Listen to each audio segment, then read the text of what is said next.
Welcome to Tales with Preshbin. In the heart of a vibrant Alife village, where the air was thick with the scent of roasting yams and the rhythmic beats of talking drums, an air of excitement pulsed through the community.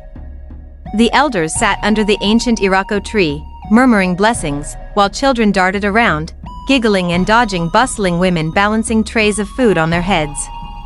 The entire village was preparing for the wedding of Tund, the long-awaited son of Adijimobi, who had been away in the land of the Oyinbo, and Shalwa, the pride of the village, a beauty as radiant as the morning sun. Tund's family had spared no expense in ensuring the wedding was a grand affair. Guests arrived in colorful agbadas and shimmering gelis, their laughter mingling with the melodic tunes of the talking drums. But amidst the festivity, a storm brewed in Shalwa's heart. Whispers had slithered their way to her ears, rumors that her husband-to-be, the man she had never met, was a cripple. A cold dread settled in her stomach, casting a shadow over the joy that had filled her heart only days before. No, it cannot be. She gasped, clutching her chest as she sat in the dim glow of her family's hut. Her mother, seeing the worry in her daughter's eyes, knelt beside her and took her hands. "My daughter, the gods have blessed this union. Do not let idle tongues ruin your destiny." But doubt gnawed at Shalwa's heart like termites on ancient wood. That night, as the village rejoiced in anticipation, she lay awake, staring at the thatched roof, her mind racing. Could she bear a life of pity? A marriage built on obligation? The morning of the wedding arrived, bathed in golden sunlight. The village square was a riot of colors and laughter, but inside Shalwa's chambers, a tempest raged. Her hands trembled as they adorned her in coral beads and the rich fabric of her osso oak. She could not do this. The unknown terrified her more than anything else. And so, as the ululations of women filled the air, she made a decision. She would run, barefoot and breathless. She darted through the narrow village paths, her heartbeat a drum pounding in her ears. The villagers gasped in horror as the bride vanished like morning mist. Back at the wedding grounds, Tund stood tall, his regal agbada flowing around him as he waited, a small smile playing on his lips. But the whispers began. The bride was missing. Gasps, murmurs, and then, a horrified silence.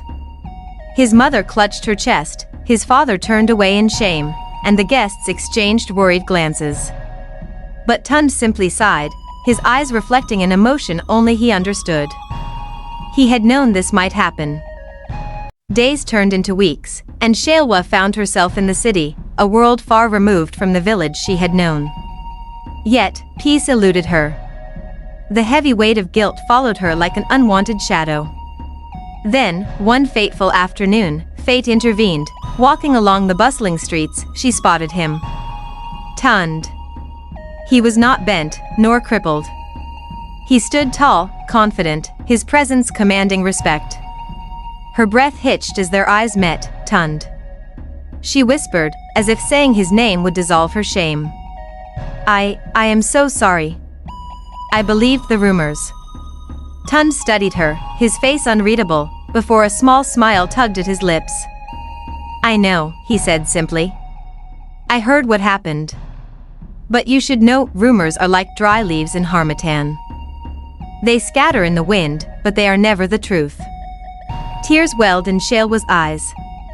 She had let fear and gossip cloud her judgment. "Can you forgive me?" she asked, voice trembling. Tund's gaze softened.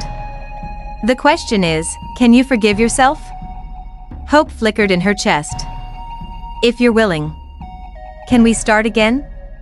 A smile broke across his face, warm as the village sun. "I believe in second chances."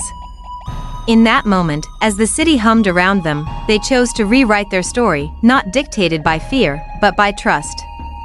And this time, they would let their own hearts, not rumors, lead the way. Thanks for joining for today. Let's meet again in another tale. Bye.